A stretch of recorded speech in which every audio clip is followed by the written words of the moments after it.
Welcome back to the New World Next Week. I'm James Corbett of CorbettReport.com, and for the MSM-addicted fluoride heads who might have accidentally stumbled on this video and find it more important to comment on people's appearance than what they're actually saying, you might be interested to note that I'm wearing these funny colored glasses today because my regular glasses were broken the other day by my 15-month-old boy, and while I'm waiting for them to be repaired, I'm wearing my computer glasses, specially tinted to reduce screen glare.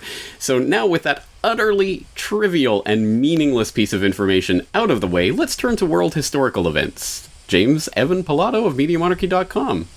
And I still have this soul patch. Yes. So, James, quickly, before we're all eaten by Ebola or overrun by illegals or swallowed by sinkholes or sharks or earthquake swarms, let's look at the latest moves on the grand chessboard.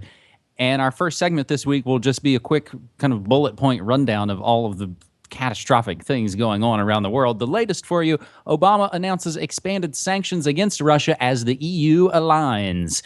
The European Union on Tuesday, July 29th, overcame months of misgivings to impose a wave of tough new sanctions, economic sanctions on Russia, including an arms embargo and limits on access to European capital markets for Russian state-owned banks. James, when we discussed this, actually it was all the way back in March on New World Next Week, you see a lot of the talk and the chatter on the news, but when you actually look behind the scenes, you find out all the things that it doesn't actually affect.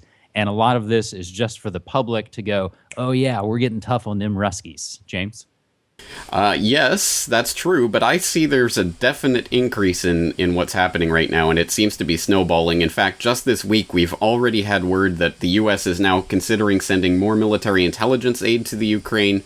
They have just released an accusation that the Russians have violated the Intermediate Range Nuclear Forces Treaty from 1987 by some sort of cruise missile test or launch that the Russians supposedly did back in January. The Russians have responded by saying, no, we didn't do that, but I think the U.S. did. So we have some tit for tat on that. We've just this week had the largest ever international court arbitration ruling in history by several dozen times. $51 billion has been ordered. The Russian government has been ordered to pay $51 billion because they went after Yukos back in the day, trying to break up the oligarchs. And so they've now been ordered to pay $51 billion as a result of that. A pretty staggering sum of money.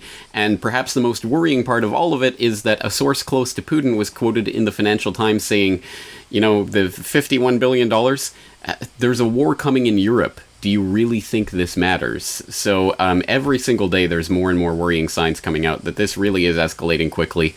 And again, even if they want to have a war, a hot war or not, all it takes is one hothead in a situation like this to set off a much bigger conflict. So this is definitely something that's preoccupying me right now.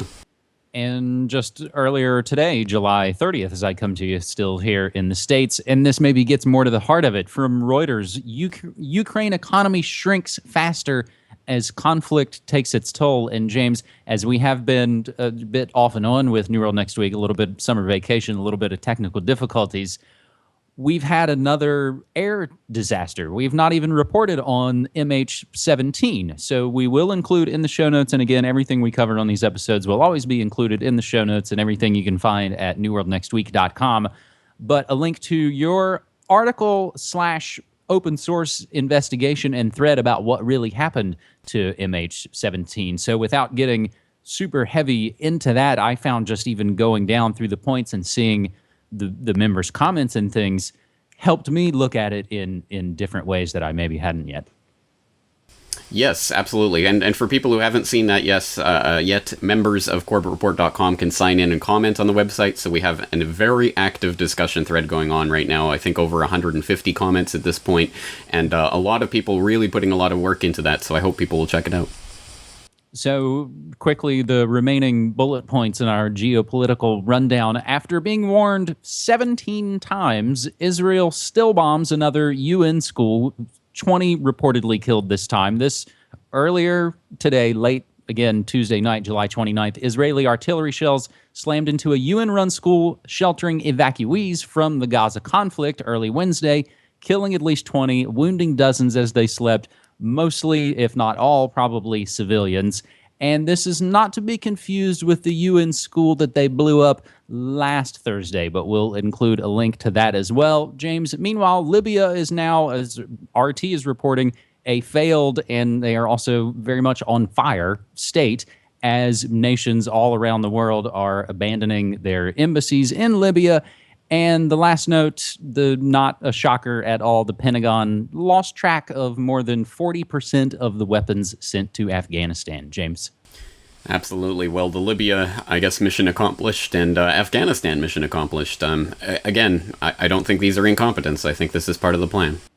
They're going for the order out of chaos, ultimately. And you create so much chaos, and sometimes it takes you generations to instill a long, deep-seated generational bit of chaos. But I think we're seeing it, which will then lead for the masses to say, please, won't you bring us some kind of order? Our second story this week, James, again, maybe not a shocker either. FBI crime lab unit rife with flawed forensics. This coming from the Washington Post, and it ties into a lot of the investigative reporting they've done into this, James. Nearly every criminal case the FBI and Justice Department have so far reviewed since launching the largest ever investigation of the FBI's crime lab unit has involved flawed forensic testimony. The problem-plagued review was triggered by a 2012 Washington Post report that FBI lab techs could have exaggerated evidence in wrongful convictions, and that the review itself was marred by controversy. The FBI combed through 160 cases in the huge probe before it stopped last August, resuming now just this month, after the Justice Department's Inspector General hammered officials for delays. During these long delays, the Washington Post reported 3 defendants were executed and a 4th died on death row, all convicted on possibly flawed forensics. The Washington Post reported that officials last August notified a first wave of defendants in 23 cases, including 14 death penalty cases, that FBI examiners exceeded the limits of science when they linked hair to crime scene evidence. And at the center of the massive review is the 10-member FBI crime lab unit that performed hair examinations for federal and state agencies and testified in cases nationwide involving murder, rape, and other violent felonies.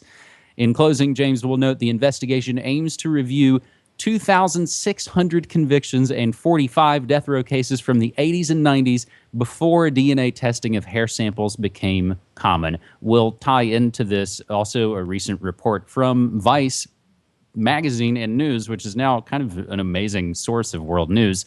A recent analysis by the Prison Policy Initiative shows that the U.S. is not necessarily the land of the free, but the land of the incarcerated. James? Well, you're exactly right to say that this story about the FBI crime lab is nothing new. In fact, back in 2012, in April 2012, the Washington Post had a story, Convicted Defendants Left Uninformed of Forensic Flaws Found by Justice Department, talking about a wide-scale Department of Justice investigation that had found systemic flaws in the FBI crime lab investigation of various cases back in the 90s. And at that time, I had Frederick Whitehurst, Dr. Frederick Whitehurst, this former supervisory special agent in charge of the FBI crime lab, on the program to talk about that and some of the things that he himself witnessed. Again, it's a tragedy and a travesty of justice anytime anyone is subjected to these types of flawed investigations where they're basically set up by the crime lab.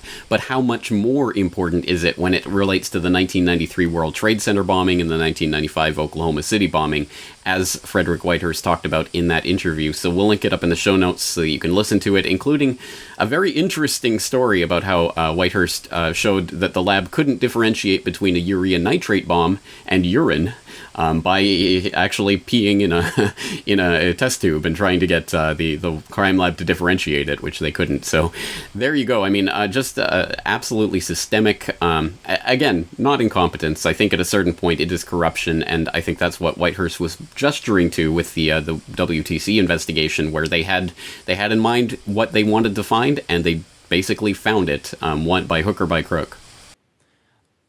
As long as you're mentioning Oklahoma City, you just remind me. I think actually the Jesse Trinidad case has gone to trial in this past week, and not getting into all that, but that goes into the dark, dirty past of who was involved in OKC. And I think ultimately it's trying to lead to there were more people involved.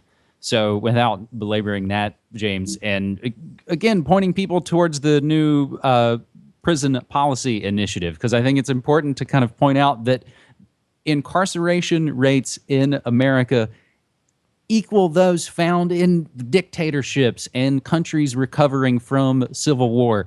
I think if states were nations is how the chart goes, Louisiana tops the list, and unfortunately number 8 on the list is my home state of West Virginia.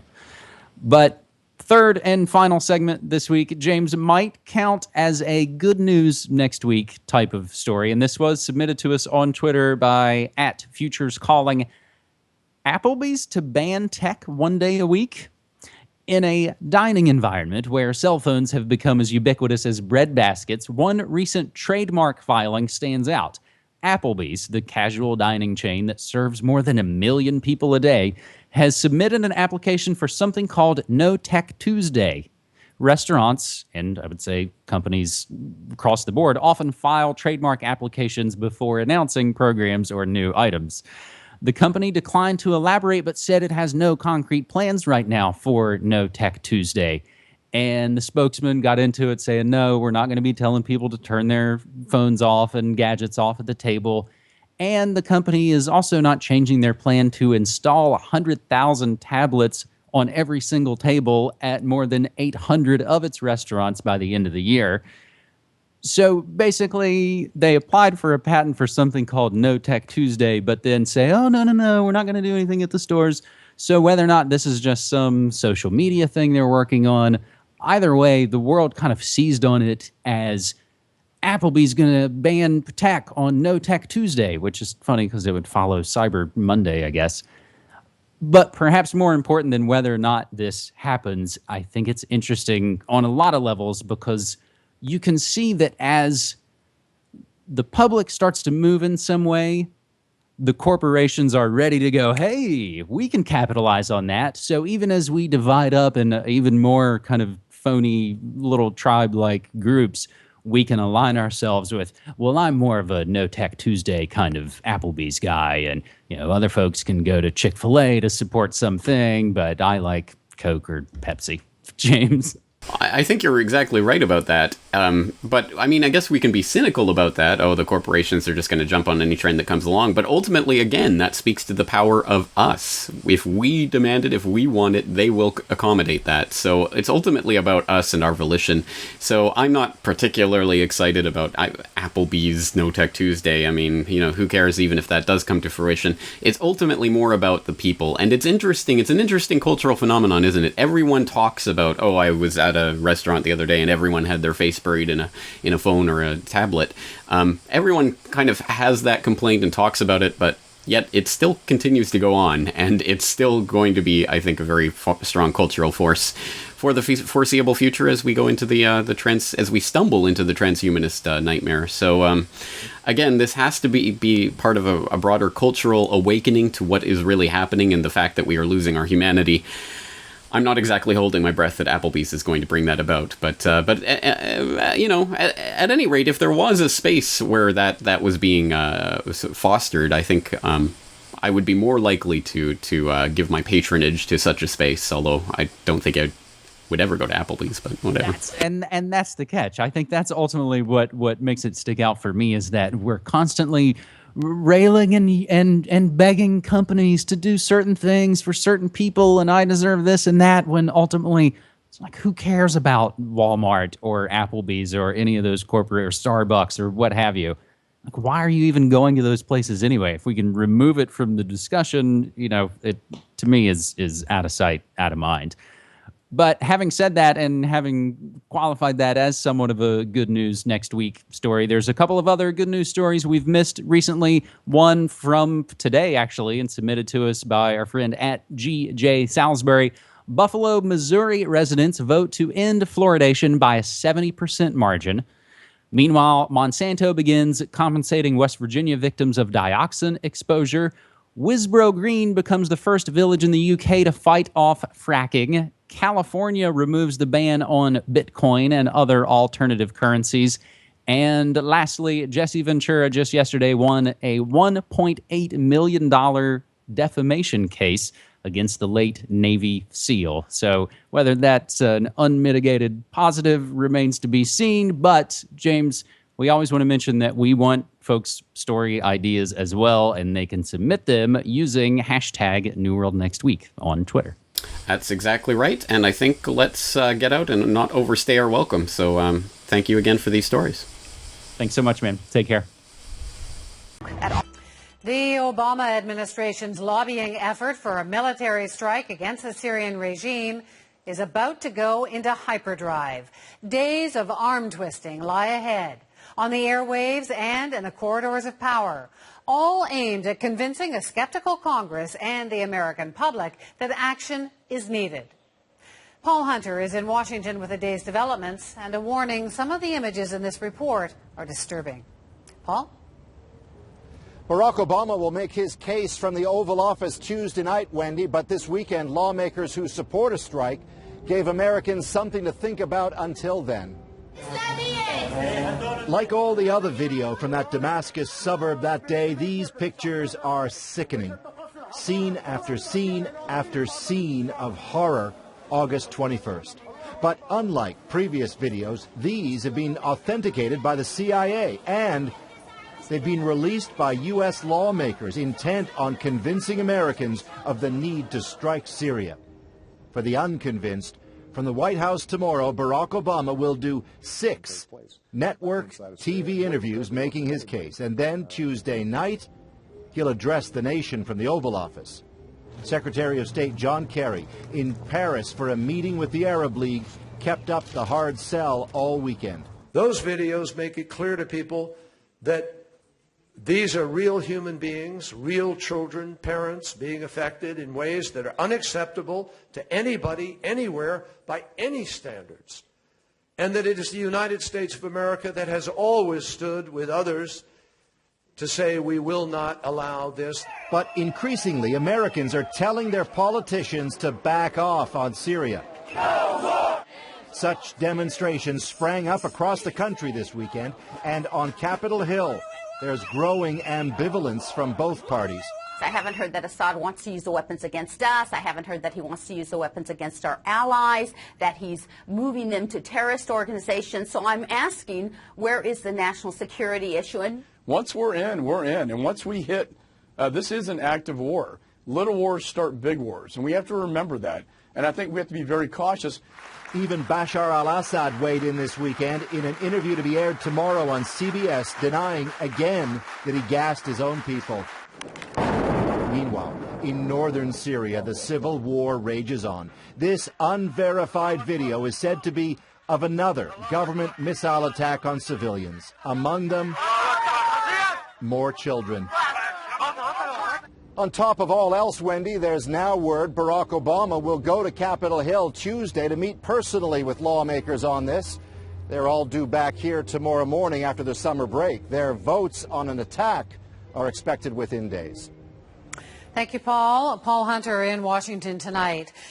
As we heard, Bashar al-Assad insists he didn't personally order the use of chemical weapons in that attack around Damascus last month.